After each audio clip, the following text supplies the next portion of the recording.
Today recipe chicken egg லபா. அதுக்கு first ஒரு கப் மைதா, அதோட ஒரு டேபிள் ஸ்பூன் பேக்கிங் சோடா, ஒரு டேபிள் ஸ்பூன் சால்ட் எல்லாத்தையும் போட்டு நல்லா மிக்ஸ் பண்ணிக்கோங்க. எல்லாம் ஸ்ப்ரெட் ஆகிற மாதிரி நல்லா மிக்ஸ் பண்ணிக்கோங்க. அதோட பால் எடுத்துக்கோங்க. நம்ம மாவு பிணையிறதுக்கு சுடு தண்ணி ஊற்றி பண்ணலாம், இல்லாட்டினா பால் ஊற்றி பண்ணலாம். பால் ஊற்றி பண்ணால் நல்லா சாஃப்ட் ஆகும். பால் கொஞ்சம் கொஞ்சமாக ஊற்றுங்க, நிறையா ஊற்ற வேணாம். நல்லா கொஞ்சம் கொஞ்சமாக ஊற்றிட்டு நல்லா பிணைஞ்சிக்கோங்க. அதோட ஒரு டேபிள் ஸ்பூன் ஆயில் ஊற்றிக்கோங்க. ஆயில் ஊற்றி நல்லா பிணைஞ்சிக்கோங்க. பிணைஞ்சிட்டு ஒரு 2 hours நல்லா மூடி வச்சுருங்க. ஒரு 2 மணி நேரம் 3 மணி நேரம் நல்லா ஊறணும். ஊறினா தான் மாவு நல்லா சாஃப்டாகும்.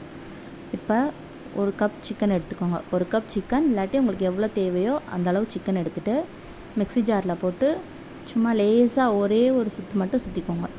இப்போ ஒரு பேனில் கொஞ்சமாக ஆயில் ஊற்றிட்டு சோம்பு 1 டீஸ்பூன், கொஞ்சமாக கருவேப்பிலை, ஒரு 2 இல்லை 3 பெரிய சைஸில் வெங்காயம் எடுத்து நல்லா கொஞ்சம் குட்டி குட்டியாக கட் பண்ணி நல்லா வதக்கிக்கோங்க. அதோட ஒரே ஒரு பெரிய தக்காளி எடுத்து நல்லா கட் பண்ணிக்கோங்க. இப்போ 2 பெரிய வெங்காயம் போட்டோம் அப்படின்னா ஒரு பெரிய தக்காளி 1 போட்டுக்கலாம். நல்லா வதக்கிக்கலாம். அதோட ஒரு டேபிள் ஸ்பூன் இஞ்சி பூண்டு பேஸ்ட்டு, ஒரு டேபிள் ஸ்பூன் உப்பு போட்டு நல்லா வதக்கிக்கோங்க.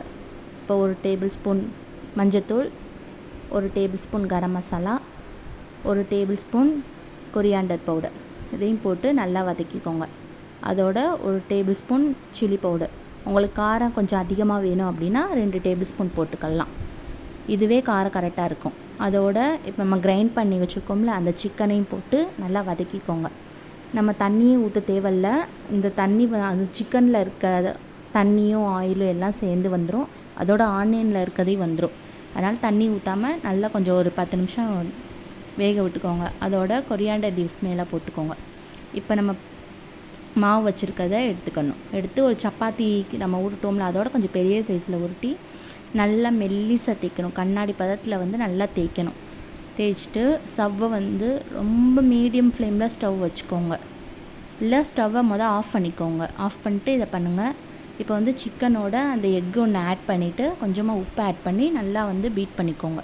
பீட் பண்ணிட்டு நம்ம மெல்லிசாக தேய்ச்சி வச்சுருக்கோம்ல, அதை ஸ்டவ்வை நீங்கள் ஆஃப் பண்ணிக்கிட்டே இந்த மாதிரி பண்ணுங்கள். இதை நல்லா ஸ்ப்ரெட் பண்ணிக்கோங்க. ஸ்ப்ரெட் பண்ணிவிட்டு ஒரு 4 பக்கமாக நல்லா மடித்து விட்டுக்கோங்க. மடிச்சு விட்டுட்டு இப்போ ஸ்டவ்வை ஆன் பண்ணிக்கோங்க. ஸ்டவ் ஆன் பண்ணும்போது ஃபஸ்ட்டு மீடியம் ஃப்ளேமில் வச்சுக்கோங்க. அதுக்கப்புறம் கொஞ்சம் ஃபாஸ்ட்டாக வச்சுக்கோங்க. 4 பக்கம் சுற்றி எண்ணெய் ஊற்றிட்டு நல்லா திருப்பி போட்டுக்கோங்க. நல்லா வேகணும். நல்லா வெந்துடும்.